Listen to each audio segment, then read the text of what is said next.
കലാമണ്ഡലം സത്യഭാമ ജൂനിയറിന്റെ വിവാദ പരാമർശങ്ങൾക്ക് മറുപടിയുമായി നടനും നർത്തകനുമായ RLV രാമകൃഷ്ണൻ. ഇത്തരം ആളുകൾ കാരണം പട്ടികജാതി കലാകാരന്മാർക്ക് നൃത്തരംഗത്ത് പിടിച്ചു നിൽക്കാൻ പറ്റാത്ത സാഹചര്യമാണുള്ളതെന്ന് RLV രാമകൃഷ്ണൻ പറഞ്ഞു. തൃശൂരിൽ മാധ്യമങ്ങളോട് സംസാരിക്കുകയായിരുന്നു അദ്ദേഹം. കാക്കയെ പോലെ കറുത്തവൻ, പിന്നെ സൗന്ദര്യമില്ലാത്ത ആരും ഇത് ചെയ്യാൻ പാടില്ല എന്ന് പറയുമ്പോൾ നമ്മുടെ കലാലോകത്തേക്ക് വളർന്നു വരുന്ന അല്ലെങ്കിൽ കറുത്ത നിറമുള്ള ഒരുപാട് ആണും പെണ്ണുമായിട്ടുള്ള സമൂഹത്തിൽ ജീവിക്കുന്നവർക്കെതിരെയും, അതുപോലെ തന്നെ നമുക്കറിയാം ഇന്ന് വയസ്സായിട്ടുള്ള അല്ലെങ്കിൽ പ്രായാധിക്യമുള്ള ഒരുപാട് ആളുകൾ വരെ നൃത്തം അവരുടെ ഒരു അവസരം കിട്ടാൻ വേണ്ടി നൃത്തം പഠിക്കാൻ വരികയാണ്.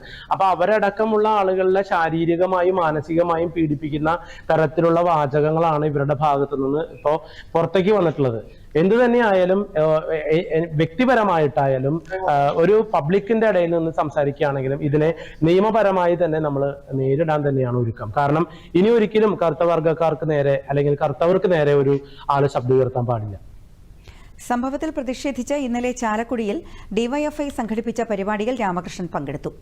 യൂട്യൂബ് ചാനലിന് നൽകിയ അഭിമുഖത്തിലാണ് കലാമണ്ഡലം സത്യഭാമ ജൂനിയർ RLV രാമകൃഷ്ണനെ അധിക്ഷേപിച്ചത്. RLV രാമകൃഷ്ണന്റെ പേര് പരാമർശിച്ചില്ലെങ്കിലും പരോക്ഷമായി സൂചിപ്പിച്ചായിരുന്നു അധിക്ഷേപം. സത്യഭാമയുടെ അധിക്ഷേപത്തിനെതിരെ സാമൂഹിക മാധ്യമങ്ങളിലടക്കം വ്യാപകമായ വിമർശനമാണ് ഉയരുന്നത്.